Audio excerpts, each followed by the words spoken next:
بسم اللہ الرحمن الرحیم۔ ثم تراخی کے لیے آتا ہے۔ تراخی کا معنی کیا ہوتا ہے؟ فاصلہ، ٹھیک ہے۔ تو جب دو چیزوں کے درمیان، دو جملوں کے درمیان ثم آئے گا تو اس کا مطلب ہے پہلا جملہ پہلے ہوا، اس کے بعد بولنے والے نے خاموشی اختیار کی، پھر دوسرا جملہ۔ تو پہلی بات تو یہ ہو گئی کہ ثم کی بحث ہے، ٹھیک ہے۔ اور دوسرے نمبر پر یہ ہے کہ ثم کا حکم کیا ہے، ٹھیک ہے۔ حکم ثم وہ کیا ہے؟ العطف مع التراخی، العطف مع التراخی، ٹھیک ہے۔ العطف مع التراخی، پھر اس العطف مع التراخی، اس تراخی میں امام صاحب اور صاحبین کا کیا ہے؟ اختلاف ہے۔ امام صاحب کے نزدیک تراخی کیا ہے؟ فی التکلم بھی ہے، فی الحکم بھی ہے۔ تراخی فی التکلم والحکم جمیعا، ٹھیک ہے۔ اور صاحبین کے نزدیک کیا ہے؟ ہاں، تراخی فی الحکم فقط، ٹھیک ہے۔ اور تکلم میں کیا ہے؟ ٹھیک ہے، وصل ہے۔ تکلم میں کیا ہے؟ وصل ہے۔ سمجھ آ گیا کہ تکلم میں وصل ہے اور حکم میں کیا ہے؟ تراخی۔ ثمرہ اختلاف کیا ہوگا؟ تیسری چیز کیا ہے؟ ثمرۃ الاختلاف، کہ امام صاحب اور صاحبین کے آپس کے اختلاف کا ثمرہ اور نتیجہ کیا ہوگا؟ ثمرہ اور نتیجہ یہ ہوگا کہ اگر ایک آدمی نے اپنی غیر مدخول بہا بیوی کو کہا، اس کو کہا انت طالق، یعنی طلاق دی ہے، لیکن طلاق دینے کی دو صورتیں ہو سکتی ہیں۔ ایک یہ ہے کہ شرط کو مشروط طلاق دی ہے، لیکن شرط کو کیا کیا ہے؟ ہاں، شرط کو مثلا مقدم کیا ہے۔ ہم یہ دیکھ لیتے ہیں۔ تو مثلا اس نے کہا ان دخلت الدار، ٹھیک ہے، فانت طالق ثم طالق ثم طالق، ٹھیک ہے۔ تو اب عورت کون سی ہے؟ غیر ملموسہ، غیر ملموسہ، ٹھیک ہے۔ غیر ملموسہ معنی کہ جس کی رخصتی نہیں ہوئی، ابھی انہوں نے اس کے ساتھ میاں بیوی والے تعلقات قائم نہیں کیے، ٹھیک ہے۔ اب ان دخلت الدار فانت طالق ثم طالق، امام صاحب کے نزدیک وہ آدمی یہ جملہ بول کر خاموش ہو گیا، یہ جملہ بول کر کیا ہو گیا؟ اس نے کہہ دیا ان دخلت الدار فانت طالق، خاموش ہو گیا۔ جب خاموش ہو گیا تو آپ کو پتہ ہے کہ غیر ملموسہ، غیر مدخول بہا بیوی کو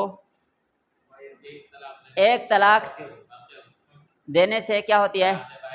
لیکن یہاں پہ کیا ہے؟ یہ مشروط طلاق ہے، تو یہ طلاق کیا ہو گئی؟ معلق۔ یہ کیا ہو جائے گی؟ معلق۔ طلاق تو اس کو ایک واقع ہوتی ہے، لیکن یہ منجز نہیں، معلق ہے، ٹھیک ہے۔ اس کے بعد جب اس نے ثم طالق کہا تو ادھر کیا ہو گئی؟ نہیں، طلاق منجز واقع ہو گئی، یہ طلاق واقع ہو گئی، یہ ہو گئی معلق بینا بینا، اور یہ کیا ہو گئی؟ منجز۔ اور یہ کیا ہو گئی؟ لغو۔ کیا ہو گئی؟ لغو۔ یہ طلاق ہو گئی لغو، ٹھیک ہے۔ کہ ایک طلاق معلق، ایک کیا ہو گئی؟ فوری طور پر ہو گئی، محل ہی نہیں رہی، اور ایک لغو، وہ گویا کہ بیوی اس سے کیا ہو گئی؟ جدا ہو گئی ایک طلاق کے ساتھ، ٹھیک ہے۔ دوسری صورت کیا ہے کہ اس نے ان دخلت الدار کو بعد میں کہا ہے، یوں کہا ہے فانت طالق ثم طالق ثم طالق ان دخلت الدار، ٹھیک ہے۔ تو اب اس کا حکم یہ ہے کہ امام صاحب کے نزدیک گویا کہ امام صاحب کے نزدیک یہاں سے یہ تو مؤخر ہے نا، یہ تو ہے ہی ادھر، یہ انت طالق ان سے ایک طلاق ہو گئی، کون سی؟ ہاں، یہ فانت طالق نہیں بلکہ انت طالق ہے نا، ان دخلت الدار، تو اس سے طلاق کون سی ہو گئی؟ منجز۔ اس سے ایک طلاق واقع ہو گئی، ایک سے ایک طلاق، جب ایک طلاق واقع ہو گئی، یہ بھی لغو اور یہ بھی کیا ہو گئی؟ لغو ہو گئی۔ یہ کس کے نزدیک ہے؟ امام صاحب کے نزدیک۔ ہاں، نہیں، یہ پہلی ہے منجز، کیونکہ یہ شرط ادھر آ گئی، بس جب شرط ادھر آ گئی تو شرط تو ثم تعلق ان دخلت الدار، شرط تو اس کے ساتھ جڑ گئی، ٹھیک ہے۔ اچھا، صاحبین کے نزدیک اس صورت میں بھی کب؟ جب شرط کیا ہے؟ مقدم ہے، اور اس صورت میں بھی جب شرط کیا ہے؟ مؤخر ہے۔ دونوں صورتوں میں یہ تینوں طلاقیں کیا ہو جائیں گی؟ معلق، تینوں طلاقیں کیا ہو جائیں گی؟ معلق، معلق ہوں گی، البتہ ترتیب کے ساتھ کیا ہوں گی؟ واقع ہوں گی، ترتیب کے ساتھ کیا ہوں گے؟ واقع۔ مثلا جب اس نے کہا تھا ان دخلت الدار فانت طالقن، تو دخول دار کے وقت طلاق واقع ہوگی، پہلے ایک طلاق واقع ہوگی، پھر دوسری، پھر تیسری۔ جب پہلی واقع ہوئی تو دوسری کا وہ محل نہیں، تیسری کا محل نہیں، ختم۔ اسی طرح آخر میں کہا تو بھی یہی ہے، تو ان کے یہاں شرط کے مقدم مؤخر ہونے سے کوئی فرق نہیں پڑتا۔ امام صاحب کے نزدیک کیا ہوتا ہے؟ فرق پڑتا ہے۔ تو یہ ہے ثم کی بحث، ٹھیک ہے۔ اب اس پر ایک اشکال ہوتا ہے، ٹھیک ہے، ہم اس اشکال کو لے لیتے ہیں۔ اشکال یہ ہے کہ شوافع کہتے ہیں، شافعیہ یہ کہتے ہیں کہ تمہارے اس بحث کی روشنی میں، اس ثم کی بحث کے نتیجے میں ہمارا مذہب ثابت ہوتا ہے۔ وہ مذہب کیا ہے؟ مسئلہ مختلف فیہا کون سا ہے؟ مسئلہ مختلف فیہا وہ یہ ہے کہ جو کفارہ ہے، قسم کا کفارہ، کفارۃ الیمین، یہ قبل الحنس جائز ہے یا نہیں ہے؟ ٹھیک ہے، کفارہ قبل الحنس، کفارہ قبل الحنس، ٹھیک ہے۔ تو شوافع کے نزدیک قبل الحنس کفارہ جائز ہے، اور ہمارے نزدیک قبل الحنس جائز نہیں ہے۔ پہلے وہ بندہ حانس ہوگا پھر کفارہ ادا کرے گا، قبل الحنس کفارہ جائز نہیں ہے، ٹھیک ہے۔ اب شوافع کیسے استدلال کرتے ہیں؟ وہ کہتے ہیں ایک حدیث شریف میں ہے کہ ایک آدمی نے قسم اٹھائی کسی کام کی، ٹھیک ہے، پھر بعد میں اسے پتہ چلا کہ نہیں یہ کام تو اسے کرنا چاہیے، وہ اپنی بات پہ پچھتاتا ہے، تو کیا کرے؟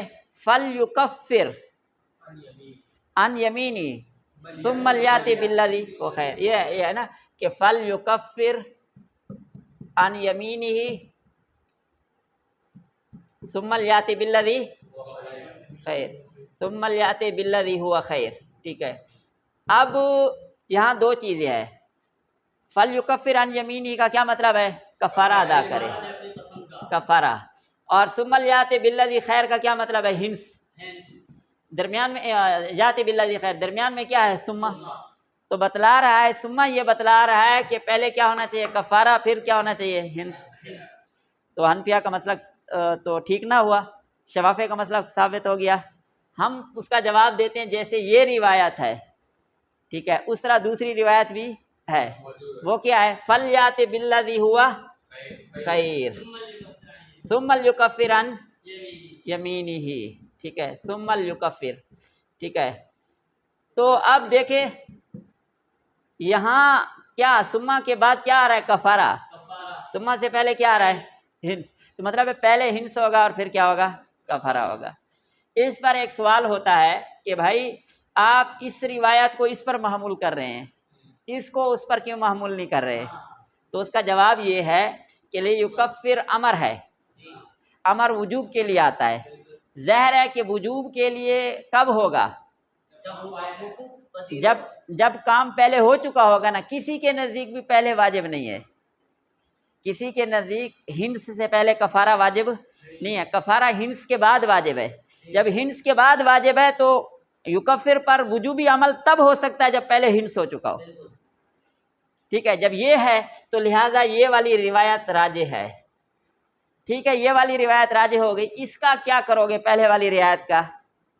تو بھائی اس کا جواب یہ ہے کہ پہلے والی روایت میں ہم ثم کو مجازی طور پر واو کے معنی میں لے لیتے ہیں، ثم کو مجازی طور پر واو کے معنی میں لے لیتے ہیں، اور آپ کو پتہ ہے واو مطلق جمع کے لیے آتا ہے، اس میں ترتیب نہیں ہوتی، لہذا یہ سوال بھی کیا ہو جائے گا؟ دور ہو گیا۔ خلاصہ یہ ہے کہ آج کے سبق میں ہم نے کتنی چیزیں پڑھی؟ 4۔ پہلی چیز کہ ثم کس لیے آتا ہے؟